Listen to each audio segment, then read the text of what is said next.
Audio 5 Eternity of Sound and the Science of Mantra.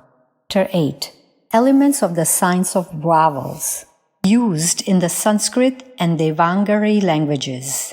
Whatever be the type of our language, we do come across with a large number of such accents or various combinations of these in our day-to-day conversations.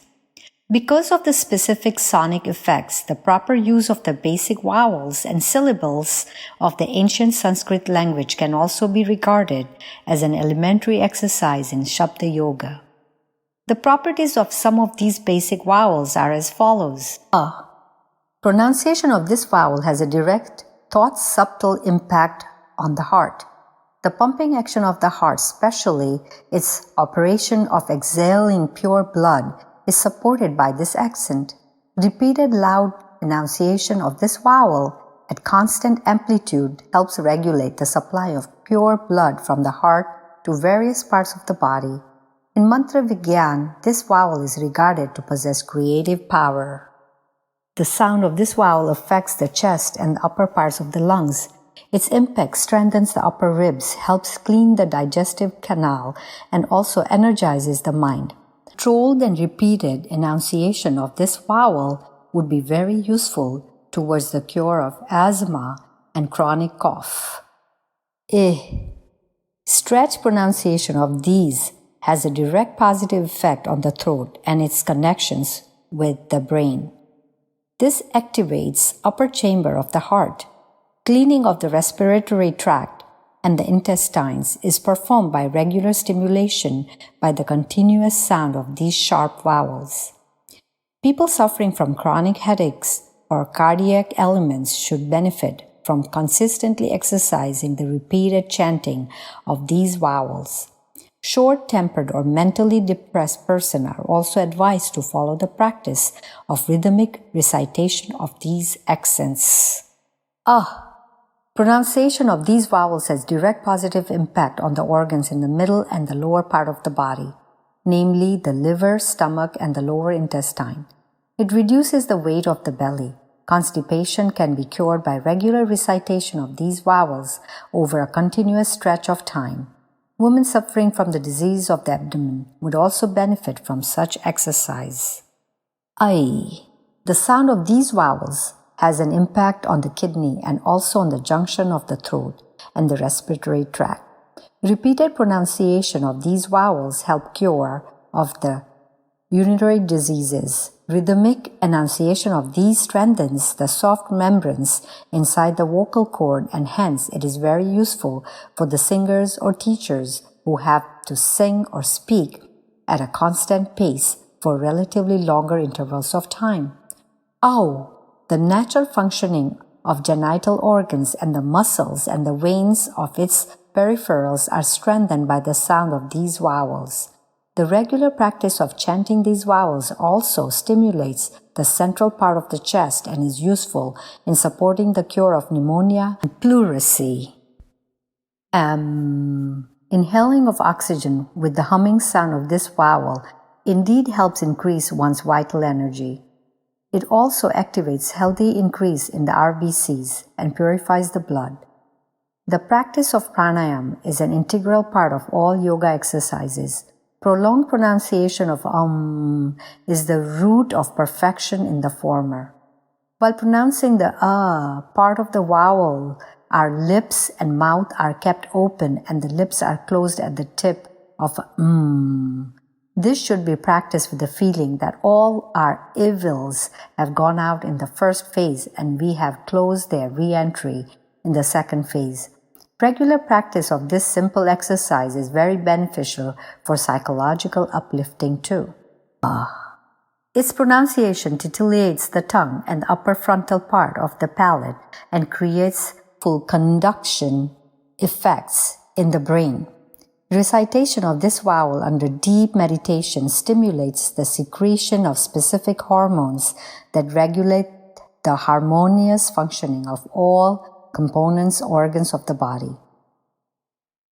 Open laughter also serves repeated enunciation of this vowel. This is the secret of the laughing exercise being so effective a remedy against stress and depression. Apart from inducing positive effects on the body and the mind, specific practices of chanting these basic vowels help spiritual development as well. These aspects are covered in the context of Nada Yoga and music. Relation of vocal sound with the Panch Tattvas. Professor Dobson and some other linguists have hypothesized that the primary speech of human race must have originated in the form of a verse because rhythm and accent of the vocal presentations seems to be universal vis-a-vis their implications in any language. Professor Dobson had got this idea after observing that if he would recite a French poetry before his German students and German poetry in front of French-speaking students, both the groups of students were able to get the central idea and feels of the poems, whereas the prose in the same foreign language were non-comprehensible to these students.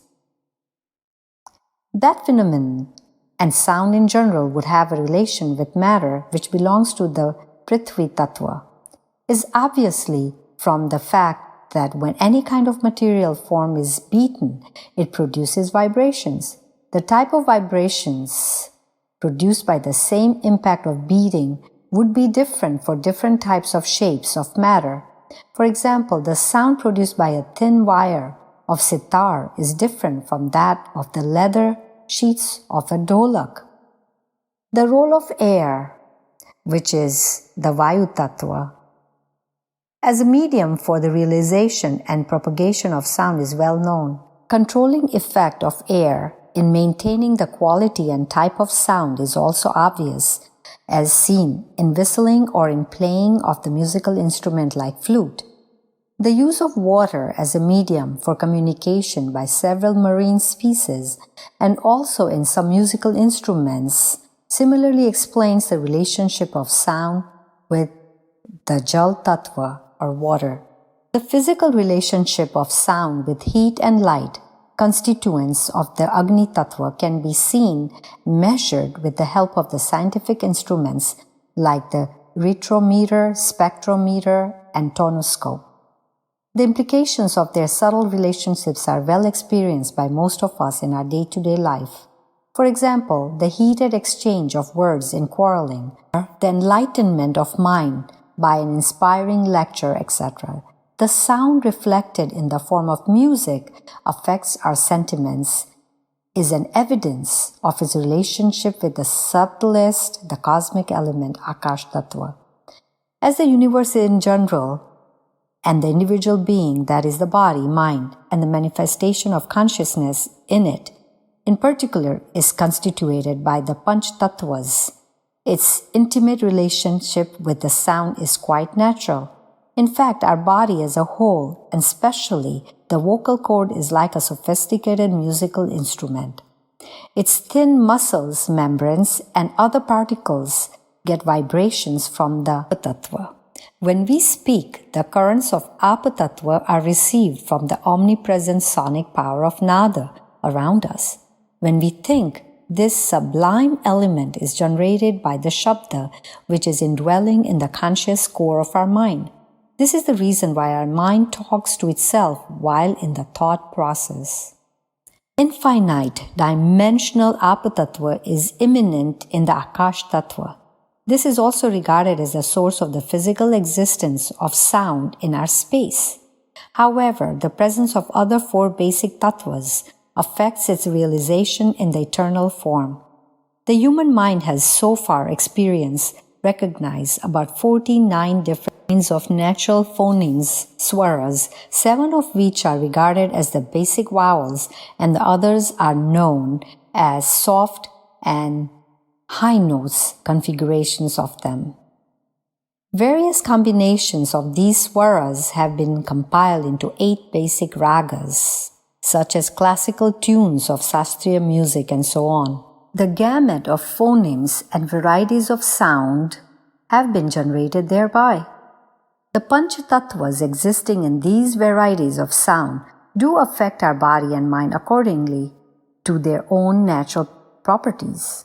Excessive presence of Agni Tattva in the sound heard or produced by us enlightens our prana by the subtle red color and gives physical effects like that of the thermal energy and the psychological stimulation. Similarly, the Jal and the Vayu Tattva offer blue and white colors of prana. Prithvi Tattva is induced yellow color and the Akash Tattva absolute black. Each generates associated impulses in the physical and emotional environments. What is important for us to understand from the above description is the significance of the immense power of Shabda and its intimate, eternal relationship with our life. With this, we must begin to make our speech and thoughts as pure and true as possible. This would be our first step towards the realization of the paramount significance of sound as a manifestation of Shabda. Chapter 10. The Shabda Yoga. The Vedas specify that Lord Brahma express thy wish in sublime sound of Shabda to manifest thyself in the infinity, whence the universe came into existence. The other religious scriptures, like the Holy Quran, mentions Khuda said, "Be," and all that happened. And the angel states, the absolute word sound was there when nothing was there. All has originated from thy word, the eternal sound. The above maxims imply the eternal power of Shabda, the origin of everything. Our internal or external desire expresses itself via the medium of words, which themselves are nothing but manifestations of Shabda. If the desire has emerged from the soul, then its expression will be embedded with the true power of the Shabda Brahma. Such an inner wish will not remain unfulfilled, provided the dissipation of its power due to our negative feelings and thoughts does not reduce the original impact of the former. Often, our lack of confidence in our own self or our materialistic cravings and attachments, passions, and untoward thoughts subtly disturb our mind and induce the negative effects of this sort with the accelerating force of the evil instincts and assimilated untoward tendencies.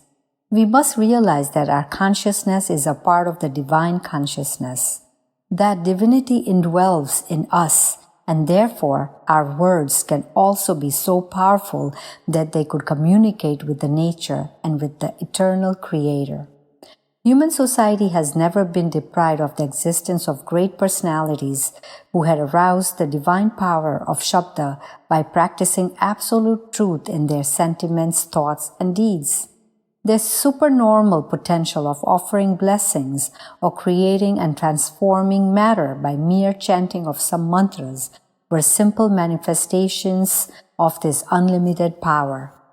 Loud sounds at the peak of the very high snow mountains can make the surrounding snow melt and thus result in a landslide. Similarly, the power of Shabda indwelling in the words of a prayer, emerging from the deep sentiments, can even penetrate the skies of the sublime consciousness.